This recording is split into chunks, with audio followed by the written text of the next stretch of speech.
नमस्कार, आप देख रहे हैं तथ्य भारत। मैं हूं आपके साथ अंजलि। उपेंद्र कुशवाहा ने सीएम नीतीश कुमार से मुलाकात की। सीएम नीतीश कुमार से मुलाकात को लेकर उपेंद्र कुशवाहा ने बोला कि सीएम से सरकार बनने के बाद पहली मुलाकात थी, हमने उनके आवास पर जाकर बधाई दी है। वहीं अब नई सरकार के गठन के बाद बिहार में विधि व्यवस्था में सुधार होगा, ऐसी उम्मीद है और लोकसभा चुनाव में सभी 40 सीट पर जीत भी हासिल होगी।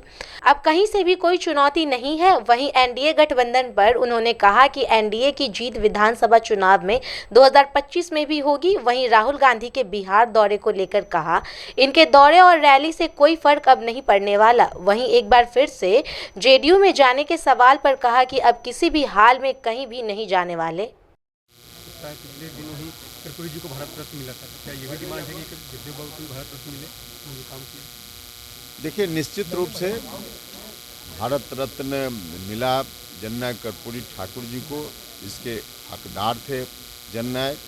इसकी मांग बहुत पहले से चल रही थी। आज हम सब लोग इकट्ठा हुए हैं यहाँ जगदेव बाबू की जयंती पर उनको याद करने के लिए। तो जगदेव बाबू भी बहुत बड़े महापुरुष थे। उन्होंने न्याय के लिए अन्याय के खिलाफ संघर्ष करते हुए अपनी जान की आहुति दे दी।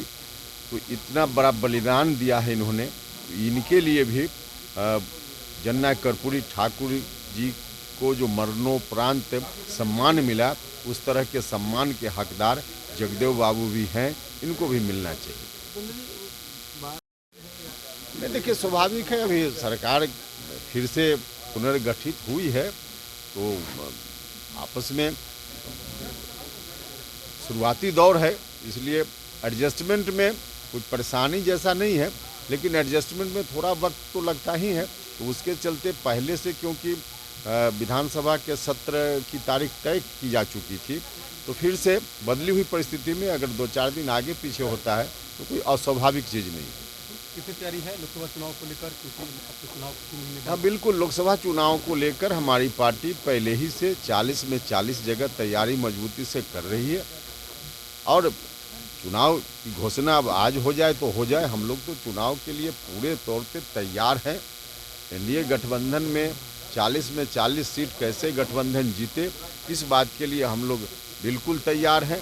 और जो स्थिति है उसके हिसाब से हम दावा कर सकते हैं कि 40 में 40 एनडीए गठबंधन जीतेगा। आपकी पार्टी कितनी सीटों पर? नहीं, हमारी पार्टी कितनी सीटों पर लड़ेगी या एनडीए गठबंधन में और दल के लोग कितनी सीटों पर लड़ेंगे, यह अंतिम रूप से अभी तय नहीं है। अंतिम रूप से तय करेंगे तो हम फिर बताएंगे। अभी जीतन राम मांझी ने बड़ा बयान दिया है। उनका कहना है कि 2 सीट से कम मंजूर नहीं है। हमको सीएम का भी ऑफर आया था, लेकिन अगर 2 मंत्रालय अगर नहीं दिया जाता है तो हमारे साथ अन्याय है। देखिए, मुझको नहीं लगता है कि एनडीए गठबंधन में किसी के साथ अन्याय होगा। लेकिन बातचीत के क्रम में अगर थोड़ा किनकी क्या इच्छा है, क्या वहाँ अंतिम रूप से चीज़ें तय होती है, इन चीज़ों को सार्वजनिक रूप से व्यक्त किया जाए, मुझको लगता है कि यह मुनासिब नहीं है। जिस टेबल पर बातचीत होगी वहाँ जिनको जो कहना हो कहें, यही एनडीए के हित में है, बिहार की जनता के हित में है। क्या कहेंगे सर? तेजस्वी बोल रहे हैं अपने कार्यकर्ताओं के गिरते हुए मनोबल को ठीक रखने के लिए, और कुछ मतलब उसका नहीं। बिहार में कोई खेला अब आगे नहीं होने वाला है। एनडीए की सरकार बिहार में नीतीश कुमार जी के नेतृत्व में फिर से बन गई है और 2025 जो चुनाव होगा लोक विधानसभा का, उस वक्त तक निश्चित रूप से यही सरकार चलेगी।